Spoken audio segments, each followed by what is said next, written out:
Hey, what's up, y'all? Let's talk about sharing finances. But first, I need you to like the video and subscribe to the YouTube channel. We need to feed the YouTube algorithm. But check it out. Let's talk about sharing finances.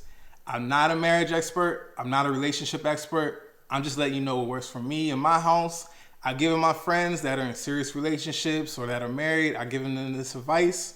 It changed how they looked at money. Money shouldn't be an argument. It shouldn't be a trigger. It shouldn't be something that we always got to fight about or be insecure about. Money is something that we should just have an open discussion about. Hey, what are our goals this month? What are our goals for the year? What are our goals for tomorrow? What are our goals for next week?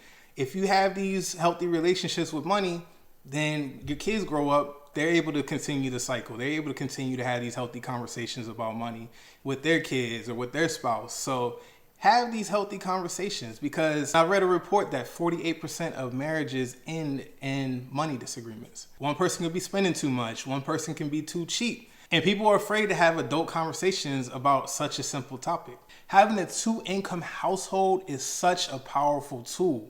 One person can be holding it down, paying the rent, paying the mortgage, paying the car note, paying the utilities. And the second person's income can go straight to paying off the debt. You can get rid of the student loans. You can get rid of the credit cards. You can get rid of the whatever debt collector is hounding you. I know they're calling you every other day. They're calling you. Where's my money? Where's this? Where's that? If you have a two-income household and everybody's on the same page, you can get that knocked out, and that will change your financial trajectory overnight. This is how we achieve financial freedom. This is how we achieve early retirement. This is how we achieve just being out of debt. And this is how we achieve just going out there and buying what you want. You don't got to worry about going over budget when you're out with friends and eating dinner. If you're out at the club buying drinks, you don't got to worry about it because you're financially free. And we don't have to be sitting there begging these companies for a 30%, 40% pay raise. The pay raise could be right there in your house. The person that you lay with every single night can be your pay raise. We got to stop keeping money a secret. Look, I got a couple accounts. I got a few accounts, invest in, bank account, retirement account, whatever. But it's not a secret to my wife. My wife has other accounts. She has a business. She has a business account. We have a personal account. But we share one account that majority of our money goes to. So it goes to our expenses. It goes to our house. It goes to her car. And my wife loves spending money. She loves spending money. I'm the cheapskate. I'm not gonna lie. I'm the cheapskate in a relationship. I could wear a black tee and joggers and a nice pair of sneakers all day, every day. But she likes nicer things. So you work hard, we get out of debt, you can buy what you want. I love sneakers.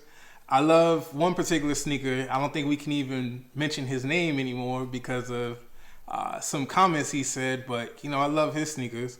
New Balances, Jordans, I collect sneakers. So not really into designer shoes, but that's one thing that having a two-income household allows me to do. It allows me to purchase things that I don't really necessarily need, but we're on the same page, and my wife knows, like, hey, I've been collecting sneakers for 14, 15 years, so that's like a little hobby of mine. She's cool with that. And if my wife wants a Gucci bag, a Louis bag, Prada, ISL, whatever's in her closet, she can get it. If the money's there, of course, me being who I am, I'm going to have something to say. I always got something to say.